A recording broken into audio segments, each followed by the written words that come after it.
Hi, ചെമ്പനീർ പൂവിൻ്റെ വരാൻ പോകുന്ന നല്ല കിഡിലൻ വിശേഷങ്ങളിലേക്ക് നമുക്ക് കടക്കാം. അങ്ങനെ നമ്മുടെ സുധി ജോലിക്കാണെന്നും പറഞ്ഞ് പാർക്കിൽ പോയിരിക്കുന്ന കാര്യം സച്ചി അറിഞ്ഞിട്ട് അത് എല്ലാവരോടുമായിട്ട് വന്ന് പറയുന്നുണ്ട്. വീഡിയോ സഹിതമായിരിക്കും എല്ലാവർക്കും അത് കാണിച്ചു കൊടുക്കുന്നത്. ഇതോടുകൂടി ശ്രുതിയുടെ കാര്യത്തിൽ ഒരു തീരുമാനമാകുന്നുണ്ട്. ശ്രുതി അടക്കം ശ്രുതിയെ തള്ളി പറയുകയും ചെയ്യുന്നു. ശ്രുതിയുടെ കാലിൽ വീണ് ശ്രുതി മാപ്പ് പറയുന്നുണ്ട്. എത്രയും വേഗം നല്ലൊരു ജോലി ഞാൻ കണ്ടെത്തിക്കോളാം, സ്ഥിരമായിട്ട് ഞാൻ ജോലിക്ക് പൊക്കോളാം എന്നൊക്കെ പറഞ്ഞിട്ട്, എങ്കിലും ശ്രുതിക്ക് ഇത് താങ്ങാൻ കഴിയുന്നതിനേക്കാൾ കൂടുതൽ ഒരാഘാതമായിരിക്കും സൃഷ്ടിച്ചിട്ടുണ്ടാവുക. ശരിക്കും ഒരു നാണക്കേട് തോന്നുകയാണ്. അതുകൊണ്ട് തന്നെ സങ്കടം സഹിക്കാനാവാതെ ശ്രുതി വീട് വിട്ട് ഇറങ്ങുകയും ചെയ്യുന്നു. ശ്രുതി ആദ്യം പോകുന്നത് മീരയുടെ അടുത്തോട്ടായിരിക്കും. എന്നിട്ട് മീരയുടെ അടുത്ത് ചെന്ന് കാര്യങ്ങളെല്ലാം സംസാരിക്കുന്നുണ്ട്. മീരയോട് ഇതെല്ലാം പറയുമ്പോൾ മീര ശ്രുതിയെ ഉപദേശിക്കുന്നുണ്ട്. നീ ഇങ്ങനെ വാശി പിടിക്കല്ലേ, തിരികെ വീട്ടിലോട്ട് പോ. പക്ഷേ ശ്രുതി കടുംപിടുത്തത്തിൽ തന്നെയാണ്. ഇനി ഞാൻ അങ്ങോട്ട് പോകില്ലെന്ന് തന്നെ പറയുന്നു. നിനക്കറിയോ മീരെ, എല്ലാവരുടെയും മുമ്പിൽ വെച്ച് ഞാൻ നാണം കെട്ടു. അവനെ ഞാൻ എത്ര വിശ്വസിച്ചതാ, എന്നിട്ട് അവൻ എന്നെ ചതിച്ചില്ലേ എന്നൊക്കെ വിങ്ങിപ്പൊട്ടിക്കൊണ്ട് പറയുമ്പോൾ അത് കേട്ട് മീര തിരിച്ച് ചോദിക്കുന്നുണ്ട് ശ്രുതിയോട്, എന്താ ശ്രുതി ഇത്, നീ അതിലും വലിയ തെറ്റല്ലേ ചെയ്തുകൊണ്ടിരിക്കുന്നത്? നീ എന്താ അത് മനസ്സിലാക്കാത്തത്? നിന്റെ കയ്യിലെ ഇതിലും വലിയൊരു രഹസ്യമുണ്ട്. അത് ശ്രുതി എങ്ങാനും അറിഞ്ഞു കഴിഞ്ഞാൽ പിന്നെ എന്തായിരിക്കും ഉണ്ടാവുക? എങ്ങനെയായിരിക്കും അവൻ്റെ പ്രതികരണം? നീ അതിനെക്കുറിച്ച് എപ്പോഴെങ്കിലും ഓർത്ത് നോക്കിയിട്ടുണ്ടോ? അതുകൊണ്ടേ നീ ഈ കാര്യം അങ്ങ് മറന്നേക്ക്. ഇതൊരു ചെറിയ കാര്യമല്ലേ, ഒന്നുമില്ലെങ്കിലും അവൻ നല്ല വിദ്യാഭ്യാസമുള്ള ആളല്ലേ. അതുകൊണ്ട് ഇനിയാണെങ്കിലും അവന് നല്ല ജോലി തന്നെ കിട്ടും. ഇനി കണ്ടെത്തിയാലും മതിയല്ലോ ശ്രുതി അത് എന്നെല്ലാം പറഞ്ഞിങ്ങനെ മീര സമാധാനിപ്പിക്കുന്നുണ്ടെങ്കിലും ശ്രുതി അപ്പോഴും തൻ്റെ കടുംപിടുത്തത്തിൽ തന്നെയാണ്, വല്ലാത്ത ദേഷ്യത്തിൽ തന്നെയാണ്. എന്നിട്ട് പറയുന്നുണ്ട്, മീരെ, നീ എന്തൊക്കെ പറഞ്ഞാലും ശരി, എനിക്കിത് മറക്കാൻ പറ്റില്ല. അതുകൊണ്ട് തന്നെ ഞാൻ ഇനി ആ വീട്ടിലേക്ക് പോവില്ല. ശ്രുതിയുമായിട്ട് എനിക്കിനി മുന്നോട്ട് ജീവിക്കാൻ പറ്റില്ല. അവനെ ഇനി അഡ്ജസ്റ്റ് ചെയ്തുകൊണ്ട് പോകാൻ എനിക്ക് സാധിക്കില്ല എന്നെല്ലാം വാശിയോടെ തന്നെ പറയുകയാണ് ശ്രുതി. മീര പലതരത്തിൽ ശ്രുതിയെ സമാധാനിപ്പിക്കാനും കാര്യങ്ങൾ കൺവിൻസ് ചെയ്യാനും ഒക്കെ ശ്രമിക്കുന്നുണ്ടെങ്കിലും ശ്രുതി അടങ്ങുന്ന മട്ടില്ല. ഇതിനിടയിൽ ഒരു ഗ്ലാസ് ചായ എടുത്തിട്ട് വരാമെന്നും പറഞ്ഞ് മീര അടുക്കളയിലോട്ട് കയറി പോകുന്ന തക്കത്തിന് ശ്രുതി അവിടെ നിന്നും ഇറങ്ങിപ്പോവുകയാണ്. മീര ചായയുമായിട്ട് വരുന്നതും ശ്രുതിയെ കാണുന്നില്ല. അങ്ങനെ റൂമിലും ഫോണിലും വിളിച്ചും ഒക്കെ നോക്കുന്നുണ്ട്. ഫോണാണെങ്കിൽ സ്വിച്ച് ഓഫ് ആയിരിക്കും. മീരയ്ക്കാണെങ്കിൽ ശ്രുതിയെ കാണാതെ വല്ലാതെ ടെൻഷനാവും. ഇനി അവൾ വല്ല കടുങ്കൈ ചെയ്യുമോ എന്നൊക്കെ ഓർത്ത് വല്ലാതെ ടെൻഷനിൽ മീര ശ്രുതിയെയും വിളിക്കുന്നുണ്ട്. അപ്പോൾ വിളിക്കുന്ന സമയത്ത് ശ്രുതി അങ്ങോട്ട് ചോദിക്കുന്നുണ്ട്, മീരെ, അവിടെ ശ്രുതി ഉണ്ടോ? ഉണ്ടെങ്കിൽ അവൾക്കൊന്ന് ഫോൺ കൊടുക്കുമോ എന്ന് ചോദിക്കുമ്പോൾ മീര കാര്യം പറയുന്നുണ്ട് കേട്ടോ. അവളിവിടെ ഉണ്ടായിരുന്നു, പക്ഷെ ഇപ്പോൾ കാണുന്നില്ല. പിന്നെ അവളെ ഞാൻ വിളിച്ചിട്ടും കിട്ടുന്നില്ല. എവിടെയാ പോയതെന്ന് എനിക്കറിയില്ലെന്നും പറയുകയാണ് മീര. അതോടൊപ്പം ശ്രുതി ഇവിടെ വന്നിട്ട് ഒരുപാട് സങ്കടപ്പെട്ട് നടന്ന കാര്യങ്ങളെല്ലാം പറഞ്ഞെന്നും ഇതിനിടയിൽ ഞാനൊരു ചായ എടുക്കാമെന്നും പറഞ്ഞ് അടുക്കളയിൽ പോയി തിരികെ വന്നപ്പോൾ അവളെ കാണുന്നുമില്ലെന്നുള്ള കാര്യങ്ങളെല്ലാം മീര ശ്രുതിയെ അറിയിക്കുന്നുണ്ട്. എന്നാൽ നീ ഇതെന്ത് പണിയാ കാണിച്ച ശ്രുതി? അവൾ നിന്നെ എത്രമാത്രം സ്നേഹിച്ചിരുന്നു എന്നറിയോ നിനക്ക്? നീ ഇങ്ങനെ ഒരു ചതി ചെയ്യണ്ടായിരുന്നു എന്നിങ്ങനെ ശ്രുതിയെ മീരയും കുറ്റപ്പെടുത്തിയിട്ട് മീര ഫോൺ അങ്ങോട്ട് കട്ട് ചെയ്യുന്നുണ്ട്. എല്ലാം കണ്ടും ആകെ വിഷമിച്ച് നിൽക്കുന്ന ശ്രുതിയാണെങ്കിൽ ഉടനെ തന്നെ ചന്ദ്രയെ പോയി അറിയിക്കുന്നുണ്ട്, അമ്മേ, ശ്രുതിയെ കാണുന്നില്ല എന്ന്. എങ്ങോട്ട് പോയതാണെന്ന് എനിക്കറിയില്ല. ചന്ദ്രയാണെങ്കിലും അമ്പരപ്പോടെ ചോദിക്കുന്നുണ്ട്, എന്താ ശ്രുതിയെ കാണുന്നില്ലെന്നോ? എടാ, കാണുന്നില്ലെങ്കിൽ നീ പോയി അവളെ അന്വേഷിക്ക്. ഇങ്ങനെ കരഞ്ഞുകൊണ്ടിരിക്കാതെ അവളുടെ അച്ഛനെങ്ങാനും വന്ന് ചോദിച്ചാ പിന്നെ നമ്മൾ എന്ത് മറുപടി കൊടുക്കും എന്നൊക്കെ പറയുന്നുണ്ട് ചന്ദ്ര ശ്രുതിയോട്. അതിനുശേഷം സച്ചിയുടെ നേരെ ചെന്ന് ചൂടാവുന്നുണ്ട് ശ്രുതി. നീ കാരണമാടാ ഇതെല്ലാം സംഭവിച്ചത്. അവൾക്ക് എന്തെങ്കിലും സംഭവിച്ചാലേ നിന്നെ ഞാൻ വെറുതെ വിടില്ല. ശ്രുതിയുടെ ഈ വിരട്ടലുകളൊക്കെ കേട്ടിട്ട് ഞാൻ എന്താടാ ചെയ്തത്? നീ തന്നെയാ എല്ലാ പ്രശ്നങ്ങളും ഉണ്ടാക്കിയത്. അച്ഛാ, ഇവൻ എന്തൊക്കെയാ ഈ പറയുന്നത്? ഇവന്റെ ഭാര്യ വീട് വിട്ടു പോയെന്ന് കരുതി അതിന് ഞാനാണോ കാരണം അച്ഛാ? അതേസമയം ചന്ദ്രമതി ആണെങ്കിലും സച്ചിയെ കുറ്റപ്പെടുത്തുന്നുണ്ട്. രവീന്ദ്രനോടായിട്ട് പറയുന്നുണ്ട്, രവിയേട്ടാ, ഇവൻ ഒറ്റ ഒരുത്തൻ കാരണമാണ് ഇതെല്ലാം ഉണ്ടായത്.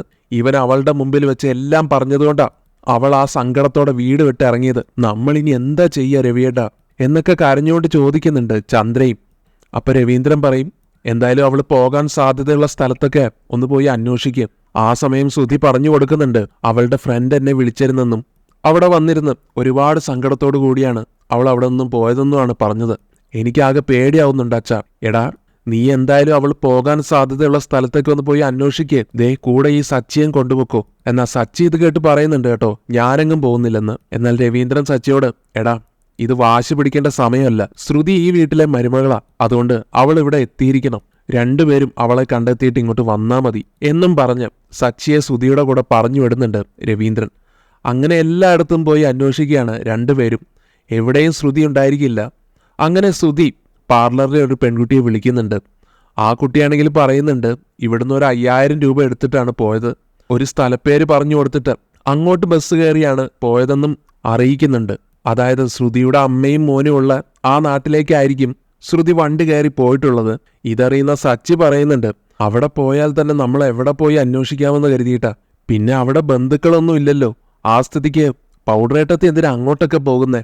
എടാ ശ്രുതി, അവൾ എന്തായാലും ഇങ്ങോട്ട് തന്നെ വന്നോളും. അല്ലെങ്കിലും നിന്റെ അടുത്തുനിന്ന് അവൾ രക്ഷപ്പെട്ടു പോകുന്നത് തന്നെയാ നല്ലത് എന്നെല്ലാം ശ്രുതിയെ ചൊടിപ്പിച്ചുകൊണ്ട് സച്ചി പറയുന്ന സമയത്തായിരിക്കും രേവതി സച്ചിയെ വിളിക്കുന്നുണ്ടാവുക. രേവതി ചോദിക്കുന്നുണ്ട് എന്താ സച്ചിയേട്ടാ, എന്തെങ്കിലും വിവരം കിട്ടിയോ ശ്രുതിയെപ്പറ്റി? സച്ചിയാണെങ്കിൽ കാര്യങ്ങളെല്ലാം രേവതിയെ അറിയിക്കുന്നുണ്ട്. പാർലറിലെ പെൺകുട്ടി പറഞ്ഞതനുസരിച്ച് ശ്രുതി ആ ഒരു നാട്ടിലേക്കാണ് പോയിരിക്കുന്നതെന്ന് അറിയിക്കുമ്പോൾ രേവതി പറയുന്നുണ്ട് എന്തായാലും അവിടെ പോയി ശ്രുതിയെ ഒന്ന് അന്വേഷിക്ക്. അച്ഛൻ പറഞ്ഞത് ഓർമ്മയുണ്ടല്ലോ, ശ്രുതിയെ കൂട്ടാതെ തിരികെ ഇങ്ങോട്ട് വരരുതെന്നാണ് അച്ഛൻ പറഞ്ഞിരിക്കുന്നത്. ഇപ്പോഴും അങ്ങനെ തന്നെയാ പറയുന്നത്. സച്ചിക്കാണെങ്കിൽ ശ്രുതിയെ പോയി അന്വേഷിക്കാനൊന്നും വലിയ താല്പര്യമില്ലാത്തതുകൊണ്ട് തന്നെ സച്ചി പറയുന്നുണ്ട് എന്താ രേവതി നീ ഇങ്ങനെ പറയുന്നത്? എനിക്കിന്ന് വലിയൊരു ഓട്ടം കിട്ടിയതാ. അതൊക്കെ ക്യാൻസൽ ചെയ്തിട്ടാണ് ഞാൻ ഇവന്റെ കൂടെ ഇറങ്ങിത്തിരിക്കുന്നത്. എന്നെ കൊണ്ടൊന്നും വയ്യെന്ന് മടുപ്പോടെ പറയുന്നത് കേട്ട് അയ്യോ സച്ചിയേട്ടാ അങ്ങനെ പറയല്ലേ. നമ്മുടെ വീട്ടിലത്തെ ഒരു പെൺകുട്ടിയല്ലേ ശ്രുതി. എന്തെങ്കിലും സംഭവിച്ചു കഴിഞ്ഞാൽ നമ്മൾ തന്നെ ഉത്തരവാദിത്വം പറയണ്ടേ? അങ്ങനെ ഒരു തരത്തിൽ സച്ചി സമ്മതിക്കുന്നുണ്ട്. അങ്ങനെ വണ്ടിയെടുത്ത് പോകാൻ തുടങ്ങുമ്പോഴാണ് വണ്ടിയിൽ തീരെ എണ്ണയില്ലെന്നുള്ള കാര്യം സച്ചി മനസ്സിലാക്കുന്നത്. അതുകൊണ്ട് തന്നെ രേവതിയോട് പറയുന്നുണ്ട് എൻ്റെ വണ്ടിയിലെ എണ്ണയില്ല, കയ്യിലാണെങ്കിൽ പൈസയില്ല. നീ അവിടുന്ന് കുറച്ച് പൈസ എടുത്തിട്ട് ഇങ്ങോട്ട് വാ. നമ്മുടെ അടുത്തുള്ള ആ സൂപ്പർ മാർക്കറ്റിന്റെ ഫ്രണ്ടിൽ നിന്നാൽ മതി, ഞാൻ അങ്ങോട്ട് വരാം. നീയും എൻ്റെ കൂടെ പോരെ എന്നിങ്ങനെ പറഞ്ഞ് രേവതിയെ വിളിക്കുന്നു. അങ്ങനെ രേവതി പൈസയുമായിട്ട് വരുന്നുണ്ട്. സുധിയാണെങ്കിൽ കാറിന്റെ ഫ്രണ്ടിൽ തന്നെ ആയിരിക്കും ഇരിക്കുന്നുണ്ടാവുക. സുധിയോട് പുറത്തേക്ക് ഇറങ്ങാൻ വേണ്ടി പറയുന്നുണ്ട് കേട്ടോ സച്ചി. നീയേ ബാക്കിൽ ഇരുന്നാൽ മതി. നീയോ നിന്റെ ഭാര്യയെ ശ്രദ്ധിക്കാഞ്ഞിട്ട് അവൾ എങ്ങോട്ടോ ഇറങ്ങിപ്പോയി. എനിക്കെൻ്റെ ഭാര്യ ഏതായാലും ശ്രദ്ധിക്കാതിരിക്കാൻ പറ്റില്ല. അവളെ എൻ്റെ അടുത്ത് തന്നെ ഇരുന്നാൽ മതി എന്നിങ്ങനെയെല്ലാം പറഞ്ഞ് ശ്രുതിയെ ഫ്രണ്ട് സീറ്റിൽ നിന്ന് ഇറക്കിയിട്ട് രേവതി ഫ്രണ്ടിൽ ഇരുത്തുന്നുണ്ട്. അങ്ങനെ ശ്രുതിയെ തെരഞ്ഞ് എല്ലായിടത്തും നടക്കുന്നുണ്ട്. ഫോട്ടോ കാണിച്ചു കൊടുത്തും അങ്ങനെയൊക്കെയാണ് അന്വേഷിക്കുന്നത്. എവിടെയും ശ്രുതിയുടെ ഒരു വിവരം പോലും കിട്ടുന്നില്ല. സച്ചിയുടെ ഓരോ കുത്തുവാക്കുകളും കേട്ട് ശ്രുതി പറയുന്നുണ്ട് നീ എവിടെ കാർ നിർത്ത്, ഞാൻ എങ്ങോട്ടെങ്കിലും പോയിക്കോളാം, എനിക്കറിയാൻ കണ്ടുപിടിക്കാൻ. ഇതും പറഞ്ഞ് ശ്രുതി സച്ചിയെ കൊണ്ട് കാർ നിർത്തിപ്പിക്കുന്നുണ്ട്. അപ്പോൾ ആ ഒരു സ്പോട്ടിൽ തന്നെയാണ് ശ്രുതിയുടെ മകനായിട്ടുള്ള ആദി നിൽക്കുന്നത് കാണുന്നത്. ആദിയെ കാണുന്നതോടുകൂടി ആദിയുടെ വീട്ടിൽ കയറി അന്വേഷിക്കാമെന്നും പറഞ്ഞ് ആദിയെ കൂട്ടി വീട്ടിലോട്ട് പോകുന്നുണ്ട് 3 പേരും. ആദിയുടെ വീട്ടിലോട്ട് തന്നെയാണല്ലോ ശ്രുതിയും ചെന്നിരിക്കുന്നത്. ശ്രുതി അവിടെ ചെന്നിട്ട് വിമലയോട് പറയുന്നുണ്ട് ഇനി എനിക്ക് ശ്രുതിയായിട്ട് മുന്നോട്ട് പോകാൻ പറ്റില്ല. നീ എന്താ പറയുന്നേ? നീയായിട്ട് കണ്ടുപിടിച്ച ബന്ധമാണ്. ഇപ്പം നീ തന്നെ ഇങ്ങനെ പറഞ്ഞാലോ? അവൻ ആ തെറ്റ് ചെയ്തെന്ന് കരുതിയിട്ട് നീ അതങ്ങ് ക്ഷമിച്ചു കൊടുക്കും മോളെ. പിന്നെ ശ്രുതിക്ക് നിന്നോട് നല്ല സ്നേഹമുണ്ട്. അതുകൊണ്ടാണ് ഈ കാര്യങ്ങളൊന്നും നിന്റെ അടുത്ത് അവൻ പറയാതിരുന്നത്. അതുകൊണ്ട് നീ വെറുതെ വാശി പിടിക്കല്ലേ, തിരികെ വീട്ടിലോട്ട് പോ. നിന്റെ കയ്യിൽ ഒരുപാട് തെറ്റുകളില്ലേ, അതെല്ലാം നീ ഒന്ന് ഓർത്തു നോക്ക് എന്നിങ്ങനെയെല്ലാം പറഞ്ഞ് വിമല ഉപദേശിക്കുന്നുണ്ട്. പക്ഷെ ശ്രുതി വാശിയിൽ തന്നെ പറയും അമ്മ എന്തൊക്കെ പറഞ്ഞാലും ശരി, ഞാൻ അങ്ങോട്ട് ഇനി പോവില്ല, അത് ഞാൻ തീരുമാനിച്ചുറപ്പിച്ചിരിക്കുക. ഇങ്ങനെ ശ്രുതിയും വിമലയും സംസാരിച്ചു നിൽക്കുന്ന സമയത്താണ് പുറത്തു നിന്ന് ഒരു വണ്ടിയുടെ ശബ്ദം കേൾക്കുന്നത്. വരുന്നത് ആരാണെന്നറിയാൻ ശ്രുതി അകത്ത് നിന്ന് നോക്കുമ്പോഴായിരിക്കും സച്ചിയും ശ്രുതിയും രേവതിയും കൂടെ ഇറങ്ങി വരുന്നത് കാണുന്നത്. വണ്ടിയിൽ നിന്നും ഞെട്ടിത്തരിച്ചു പോകുന്നുണ്ട് ശ്രുതി ഈ കാഴ്ച കാണുമ്പോൾ. ശേഷം പേടിച്ചാകെ പരിഭ്രമത്തോടെ പുറത്ത് കിടക്കുന്ന തൻ്റെ ചെരുപ്പും ബാഗും ഒക്കെ എടുത്ത് അങ്ങോട്ട് ഓടുന്നുണ്ട് അകത്തേക്ക്. കൂടെ വിമലയും പോകുന്നുണ്ട്. എന്നിട്ട് ചോദിക്കുന്നുണ്ട് നീ എങ്ങോട്ടാ പോകുന്നേ? അമ്മേ, ആ സച്ചിയും രേവതിയൊക്കെ ഇങ്ങോട്ട് വരുന്നുണ്ട്, ദേ ശ്രുതിയും കൂടെ ഉണ്ട്. ഇങ്ങോട്ടോ? ഇനി സത്യങ്ങളെല്ലാം അറിഞ്ഞിട്ടായിരിക്കോ അവർ വരുന്നുണ്ടായിരിക്കുക എന്ന് വിമല ചോദിക്കുന്നത് കേട്ട് അതൊന്നും പറയാൻ പറ്റില്ല അമ്മേ, ഇനി എടുത്തു ചാടി ഒന്നും പറയണ്ട. അവരെന്താ കാര്യമെന്ന് ആദ്യം ഇങ്ങോട്ട് പറയട്ടെ, എന്നിട്ട് അതിനനുസരിച്ച് മറുപടി കൊടുത്താൽ മതി എന്നൊക്കെ പറഞ്ഞ് ഏൽപ്പിച്ചിട്ടാണ് വിമലയെ അങ്ങോട്ട് വിടുന്നത്. വിമലയാണെങ്കിലും ആകെ വെപ്രാളത്തില് പുറത്തോട്ട് ചെല്ലുന്നുണ്ട്. നിങ്ങളെന്താ ഇവിടെ എന്നൊക്കെ ചോദിച്ചു തുടങ്ങുമ്പോഴേക്കും രേവതി ശ്രുതിയെ കാണിച്ചുകൊണ്ട് പറയുന്നുണ്ട് ദേ ഇത് സച്ചിയേട്ടൻ്റെ ഏട്ടനാണ്. അപ്പോൾ വിമല പറയും അതെനിക്കറിയാം, അന്ന് ഞങ്ങൾ വീട്ടിൽ വന്നപ്പോൾ കണ്ടല്ലോ. അതെ ആൻറ്റി. എന്നിട്ട് സച്ചി പറയും ഇവന്റെ ഭാര്യയെ കാണാനില്ല, അവളെ അന്വേഷിച്ചുകൊണ്ട് വന്നതാണ് ഇങ്ങോട്ട്. ഇവിടെ എല്ലായിടത്തും അന്വേഷിച്ചു, പക്ഷേ ആർക്കും അറിയില്ല. അങ്ങനെ അന്വേഷിച്ച് നടക്കുന്നതിനിടയിൽ ആദ്യയെ കണ്ടപ്പോ ആന്റിയോട് കൂടെ ഒന്ന് ചോദിക്കാമെന്ന് കരുതിയിട്ടാ ഞങ്ങൾ ഇങ്ങോട്ട് വന്നത്. ഇതെല്ലാം കേൾക്കുന്ന വിമലയാണെങ്കിൽ അവരോട് അകത്തേക്ക് കയറിയിരിക്കാനും ഞാൻ കുടിക്കാൻ എന്തെങ്കിലും എടുക്കാമെന്നും പറഞ്ഞ് വിളിക്കുമ്പോൾ ഒന്നും വേണ്ടെന്ന് പറയുന്നുണ്ട് കേട്ടോ സച്ചിൻ രേവതിയും. ശേഷം ശ്രുതിയുടെ ഫോട്ടോ കാണിച്ചു കൊടുക്കുന്നുണ്ട്.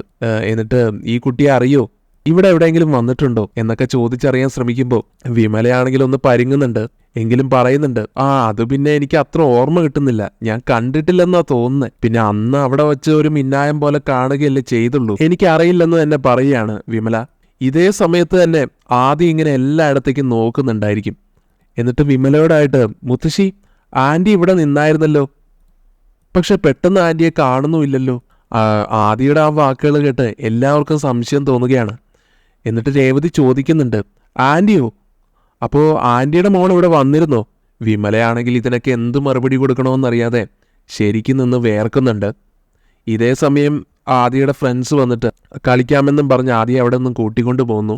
ആദ്യം അങ്ങനെ അവിടെ നിന്ന് പോയതും വിമല പറഞ്ഞു കൊടുക്കുന്നുണ്ട്, അത് പിന്നെ ഇവിടെ അടുത്തുള്ള ഒരു കുട്ടിയാണ് വന്നത്, ആ കുട്ടിയുടെ കാര്യമാണ് ആദ്യം പറഞ്ഞത്. എന്തായാലും ശ്രുതിയെ കാണാതെ ശ്രുതി അങ്ങനെ അവിടെ വിഷമിച്ച് നിൽക്കുന്ന കാണുമ്പോൾ വിമലയ്ക്കാണെങ്കിലും സങ്കടം വരുന്നുണ്ട്. അതുകൊണ്ട് തന്നെ വിമല ശ്രുതിയോട് പറയുന്നുണ്ട്, മോൻ സങ്കടപ്പെടണ്ട, മോന്റെ സ്നേഹം സത്യമാണെങ്കിൽ അവൾ എന്തായാലും തിരികെ വരും, മോൻ വിഷമിക്കാതിരിക്കുക എന്നിങ്ങനെ പറഞ്ഞ് ശ്രുതിയെ ആശ്വസിപ്പിക്കുന്നുണ്ട് കേട്ടോ.